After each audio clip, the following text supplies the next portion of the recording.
नमस्कार, मैं हूं फलक सिंह और आप देख रहे हैं NL9 न्यूज़ चैनल।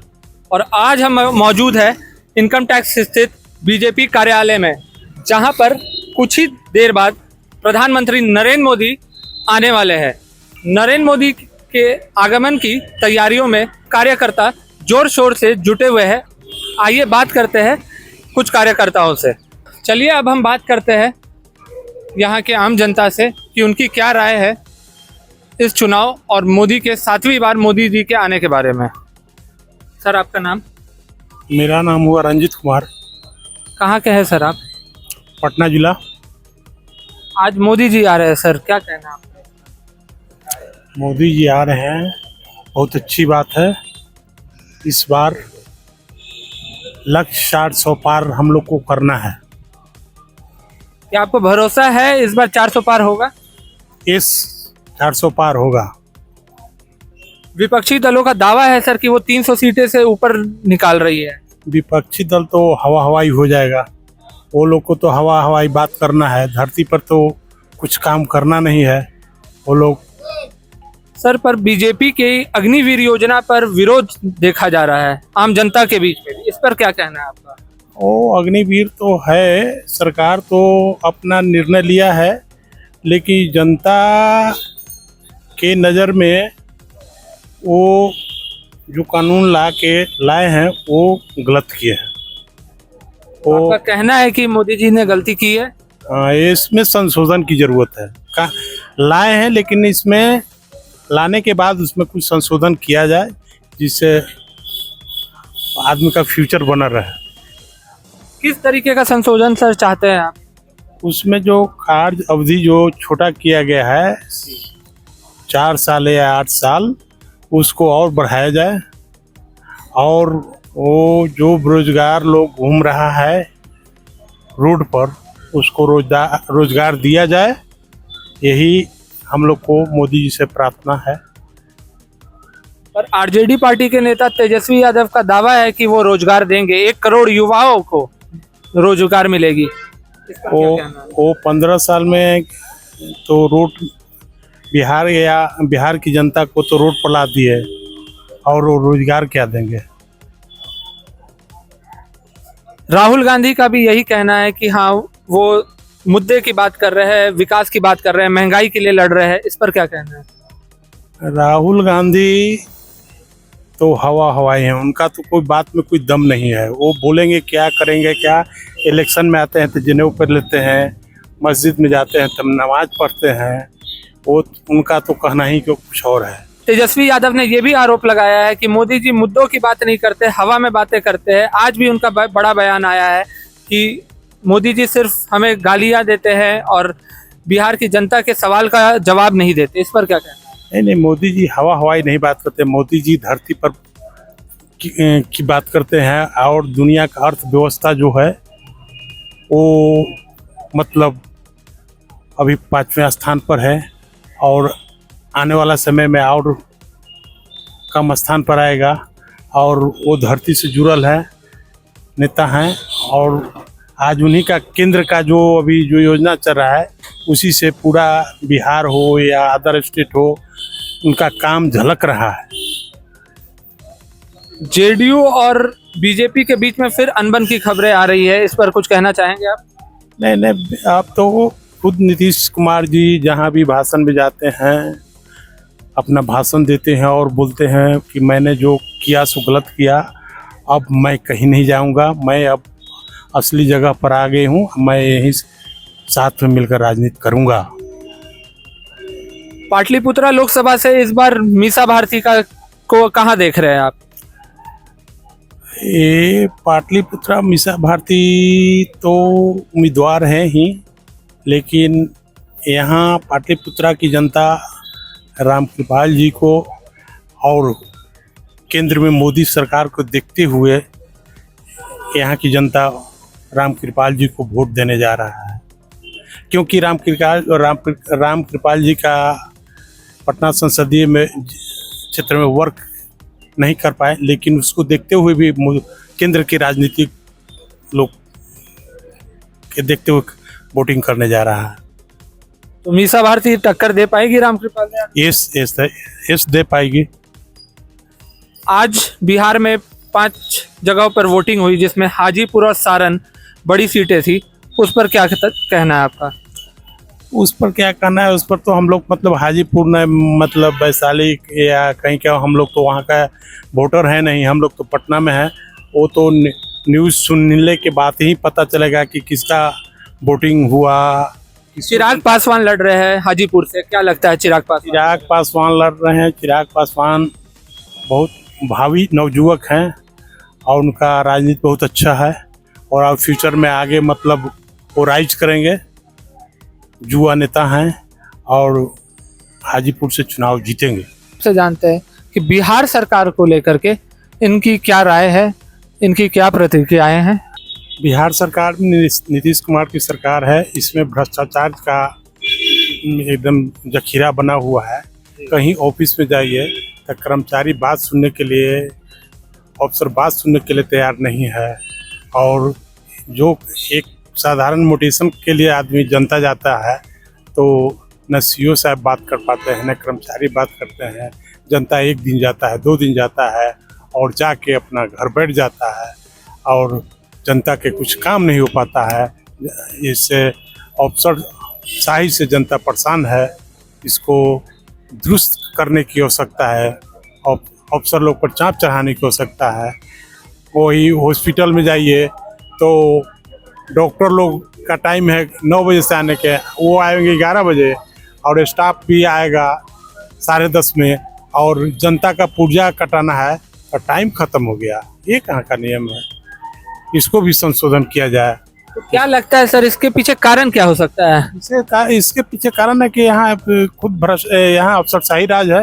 अफसर का मनमानी नहीं चलता है, अफसर जो चाहता है वही होता है और जनता बेचारा दर दर की ठोकर खाता है।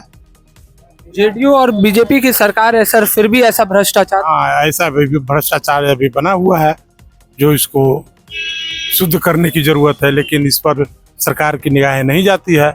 यहाँ अफसर लोग खुला मनमानी काम करते हैं और जनता परेशान है। कहीं भी जाइए, ऑफिस में जाइए तो पहले पैसा दीजिए, तब स्टाफ बात सुनने के लिए तैयार है। पैसा नहीं है तो जनता को कोई काम नहीं हो पाता है। आपका कहना है कि बिहार के हर सरकारी महकमे में भ्रष्टाचार है? भ्रष्टाचार है, एकदम भ्रष्टाचार है। भ्रष्टाचार नहीं रहता है तो यहाँ की जनता के काम होता है। यहाँ का जनता कोई काम नहीं होता है। एक मोटिवेशन कराने जाइए तो वहाँ सीओ साहब भी बात सुनने के लिए तैयारी नहीं, कर्मचारी भी बात करने के लिए तैयारी नहीं है। जनता परेशान होता है। अब नया नियमावली आ गया है कि जब तक जमाबंदी कायम नहीं होगा तब तक आप पूछ कर नहीं कर पाइएगा। और यहाँ ब्लॉक में, अंचल में सीओ साहब सुनने के लिए तैयार नहीं है जनता की बात। जनता तो परेशान है। चलिए, धन्यवाद, आपसे बात करके बहुत अच्छा लगा। Thank you. आइए हम कुछ और बात करते हैं अपने कुछ और भाइयों से। आपका नाम भैया? मेरा नाम जगदीश राम है। कहाँ के हैं भैया आप? हम वहाँ क्या करते हैं, मधुबनी जिला का आदमी है। मधुबनी जिला के। आज नरेंद्र मोदी आ रहे हैं, इस पर क्या कहना है? आ रहे हैं, ठीक है आ रहे हैं तो बढ़िया बात है। हम भी देखने के लिए आए हुए हैं। मोदी जी के सपोर्टर हैं आप? हाँ। क्या लगता है बिहार में इस बार क्या होने वाला है? कितनी सीटें बीजेपी निकाल रही है? बहुत होगा, 4 होना चाहिए। 400 हो। बिहार में 40 सीटों पर कितनी सीटें बीजेपी निकालेगी? अब ये तो मुझे पता नहीं। आपका क्या कहना है, कितनी सीटें बीजेपी निकाल रही है? हम तो बिहार में रहते नहीं करते हैं, कहाँ रहते हैं? पटने में रहते हैं। बताइए कितनी सीटें बीजेपी ले रही है? 400 पार होगा? पार होगा। विपक्ष का दावा है कि वो भी 300 सीटें निकाल रही है। कोई गारंटी नहीं है, कोई गारंटी नहीं। मतलब इसका 400 से ऊपर जाएगा जरूर। महंगाई के बारे में क्या कहेंगे? वो तो अब हम नहीं बता सकते। बीजेपी सरकार पे महंगाई को लेकर के कई आरोप लगे हैं इस चुनाव में। सब बकवास लग रहा है। रोजगार पे भी आरोप लगे हैं बीजेपी सरकार पे। रोजगार तो जो लग रहा है दे ही रहा है, तो आप क्या करें? रोजगार मिल रहा है। कर रहा है जो दूसरे को दूसरे तो अपना बात बने भी नहीं करेगा। आइए हम कुछ और भाइयों से अपनी बात करते हैं, जानते हैं उनकी राय। नाम भैया आपका? नितेश सिंह कछवा नाम हुआ। कहाँ के रहने वाले हैं भैया? यही बिहार का ही रहने वाला हूँ। बिहार में कहाँ से भैया? सारण। सारण से। सारण में आज भैया वोटिंग हो रही है, बिल्कुल बिल्कुल। क्या लगता है कौन रोहिणी आचार्य निकालेगी कि रूडी? वहाँ नरेंद्र मोदी जी को लोग वोट करता है, देश हित राष्ट्र हित में वोट करता है और राष्ट्र हित में वोट पड़ रहा है, तो इसका मतलब आप समझ सकते हैं। पर कहा यह भी जा रहा है कि प्रताप रूडी की इस बार स्थिति थोड़ी गंभीर बताई जा रही है कि रोहिणी आचार्य टक्कर दे सकती है, क्या लगता है? नरेंद्र मोदी जी का माहौल है और नरेंद्र मोदी जी का माहौल में हम लोग बिहार में 40 का 40 सीट जीतने का काम कर रहे हैं। पर कई आंकड़े बता रहे हैं कि इस बार बीजेपी एनडीए कम से कम 10 सीटें कम ले रही है पिछले 2019 के तुलना में। देखिएगा 4 तारीख को जो रिजल्ट आएगा तो पूरे देश का रिजल्ट आएगा और बिहार का रिजल्ट उस दिन देखिएगा। अगले बार हम 39 सीट जीते थे और इस बार 40 सीट का लक्ष्य है और कहीं ना कहीं 40 सीट हम लोग जीतने का काम कर रहे हैं बिहार में। और आज नरेंद्र मोदी जी आ रहे हैं पटना के धरती पर, तो हम लोग कहीं ना कहीं उनका अभिवादन करने के लिए खड़ा है। आपको क्या लगता है मोदी जी के बिहार में, ये 7वीं बार मोदी जी बिहार आ रहे हैं, कितना प्रभाव पड़ा होगा बिहार की जनता? अभी और आएंगे और बिहार की जनता तो मोदी भक्त है, राम भक्त है। जिस प्रकार से हिंदुओं के भावनाओं को उन्होंने सम्मान दिया, हिंदुत्व को स्थापित करने का काम किया, गरीबों का काम हुआ है, तो कहीं ना कहीं हर समाज हर तबका के लोग नरेंद्र मोदी जी के विचारधारा के साथ है और कहीं ना कहीं उनके समर्थन और सपोर्ट में है। इसका निश्चित तौर पर इसका रिजल्ट 4 जून को और 2024 में अब की बार नरेंद्र मोदी जी एक कंफर्म है, ये तय है कि तीसरा बार शपथ लेने जा रहे हैं, इसमें कहीं दो राय नहीं है। तो इस बार अगर 2024 में एनडीए की सरकार आती है तो क्या रोजगार पे काम होगा? बिल्कुल काम हो रहा हुआ और जो भी जनता का डिमांड है उसको पूरा करने का काम किया जा रहा है। आप देख सकते हैं बिहार या हर स्टेट में किस प्रकार से डेवलप हुआ है। सुख सुविधा को देखिए, गरीबों के हर विधि व्यवस्था को, तो पहले धीरे धीरे बदलाव हुआ, बहुत बदलाव हुआ है। आप देखिए पिछला 2-3 साल 5 साल 10 साल पीछे चले जाइए तो बिहार में जंगल राज हुआ करता था। आज खुशी अमन चैन से लोग जी रहे हैं, खा रहे हैं, महिलाएं जी रही है, घूम रही है आज़ादी से, कहीं कोई दिक्कत नहीं है। और नरेंद्र मोदी जी का सपना बिहार की भारत की जनता साकार करेगी और तीसरा बार वो शपथ लेने का काम करेंगे। संविधान बदलने की बात विपक्षी दल कर रहे हैं कि बीजेपी आ रही है, आएगी तो संविधान 10 साल से बीजेपी थी देश में, भारतीय जनता पार्टी की सरकार थी, केंद्र में एनडीए की सरकार थी, क्या मन बदलाव हो गया? क्या संविधान के साथ छेड़छाड़ हो गया? क्या संविधान में उल्टा कर दिया गया है? गरीबों को उसमें लाभ नहीं मिलेगा, गरीबों को के साथ अत्याचार किया जाएगा। देश का कहीं ना कहीं उससे लाभ हुआ, धारा 370 हो या किसी प्रकार का ऐसा स्कीम हो, तो कहीं ना कहीं संविधान को मजबूत करने का काम किया जा रहा है, किया गया है। तो इसमें कहीं से नहीं लगता है कि कुछ गलत होने वाला। आइए बात करते हैं एक और अपने भाई साहब से। सर आपका नाम? कृष्णा गुप्ता, कहाँ के रहने वाले? जहानाबाद बिहार। जहानाबाद बिहार के। क्या कहना है सर आपका? मोदी जी आ रहे हैं, आए हुए बिहार में। मोदी जी आ रहे हैं, स्वागत है उनका, आए, अच्छा बात है। आप उनके स्वागत में आए हुए? स्वागत में आए हुए। क्या लगता है बीजेपी इस बार कितनी सीटों पर निकाल रही है बिहार में? 40 में 40 40 में 40 एनडीए। बीजेपी और जेडीयू के बीच में कुछ अनबन की भी खबरें आ रही थी। वैसा आप लोग प्रोपेगेंडा फैलाते रहते हैं, वैसा कुछ बात सर हम लोग प्रोपेगेंडा नहीं फैलाते हैं, जो चीजें रहती है। कोई फूट नहीं, कोई मतभेद नहीं, सब लोग एकजुट होकर के चुनाव लड़ रहे हैं, अपना काम कर रहे हैं। नीतीश कुमार के बारे में ये भी कहा जाता है कि वो रात में जहाँ सोते हैं उन्हें खुद नहीं पता रहता है कि सुबह कहाँ उठेंगे। इस पर आप क्या कहिएगा? ऐसा तो हम ना सुने हैं, कहाँ ऐसा है, ऐसा तो हम ना सुने हैं। नीतीश भरोसा कुमार है जी आज एनडीए 2005 से बढ़िया से सरकार चला रहे हैं। हाँ 2 बार बदल भी चुके हैं। बदल चुके हैं, उनका कभी कभी होता होगा ऐसा, भ्रमित लोग कर देता है, लोग चले जाते हैं, फिर तो आ ही जाते हैं वापस। हाँ वापस तो आ ही जाएंगे सर। बहुमत पार्टी उतनी सीटें पकड़ के रखी है। क्या पार्टी उतनी सीटें पकड़ के रखी है तो वापस तो आएंगे ही। तो सीटें पकड़ के सबका अपना अपना अति महत्वाकांक्षा होता है, उनका भी है अपना सीटें पकड़ तो के आपको रखना। भरोसा है कि बीजेपी के साथ इस बार जुड़े रहेंगे नीतीश कुमार? 100%। देश में बीजेपी को कितनी सीटें मिल रही है आपको क्या लगता है?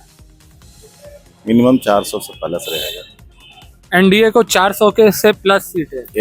एनडीए 400, बीजेपी 350 से प्लस रहेगा, 370 से कम नहीं रहेगा। 370 जो धारा था वो हटा है, 370 सीट का मोदी जी टारगेट दिए।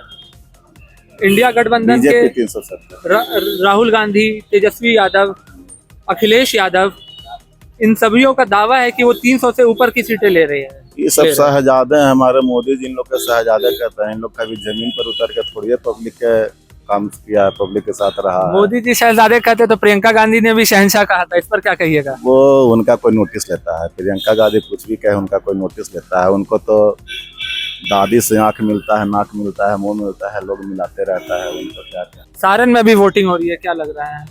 रोहिणी आचार्य की राजीव प्रताप रूडी राजीव प्रताप रूडी वहाँ 3-4 टर्म से सांसद रह रहे हैं, जी। बहुत बड़ा नाम है। नाम है, उनको चुनाव में हराना बच्चों का खेल नहीं है। रोहिणी आचार्य आए हैं, अपना एक इनाम मिला है उनके पिताजी के तरफ से, आए हैं, चुनाव लड़ रहे हैं, लड़ना भी चाहिए, चलिए ठीक है, लेकिन ऐसा न है कि रूडी साहब चुनाव हार रहे हैं। पर चुनाव प्रचार में लालू यादव भी उतरे थे, उतरे थे, देखिए अब तो राजनीतिक आदमी है, घर में न बैठेंगे, राजनीतिक से तो इंटरेस्टेड है, शुरू से रहे हैं, उतरना उनका लगल रहता है, उतरबे करेंगे, तो जरूरी भी है भाई, राजनीतिक आदमी है, मन तो न लगेगा, उनका बेटी है खड़ा तो अबे न करेंगे वर्क में। पर सारण क्षेत्र रहा है लालू यादव का, तो सारण क्षेत्र रहा है तो राबड़ी देवी नहीं हारी है, आ रही है तो फिर क्या उनका मैंने क्षेत्र है तो उनका मतलब वही जीतेंगे, ऐसा कोई ऐसा जरूरी बिल्कुल नहीं है। राबड़ी देवी जब हारे हैं, जिनको लोग उन लोग राजमाता बोलता है लोग उसको, तो उसका बेटे को वहाँ कौन वैल्यू दे रहा है। पाटलिपुत्रा से क्या लग रहा है? राम कृपाल श्योर है, श्योर है, हर वर्ग के लोग वोट उनको दे रहा है। हर वर्ग के लोग, युवा हो चाहे बुजुर्ग हो हर वर्ग। चाहे महिलाएं हो, तो सीधे लोग वहाँ का वोटर कहता है कि मिसा से मिलना होगा तो हमको दिल्ली जाना पड़ेगा, लेकिन रामकृपाल यादव कार्ड नहीं हो मिला है शादी में तो वो रास्ता से गुजर रहे हैं तो चले आते हैं, ये सब खूबी है उनमें, तो भाई उनको ना लोग चुनेगा। तो आपका कहना है कि जमीन से जुड़े हुए नेता है वो? जमीन से जुड़े हुए नेता। चलिए धन्यवाद। Thank you. तो आपने देखा कि बिहार में बीजेपी की किस तरह की लहर दौड़ रही है। सभी कार्यकर्ता और आम जनता ये चाह रही है कि बीजेपी सरकार दोबारा सत्ता में आए और जनता के लिए काम करे।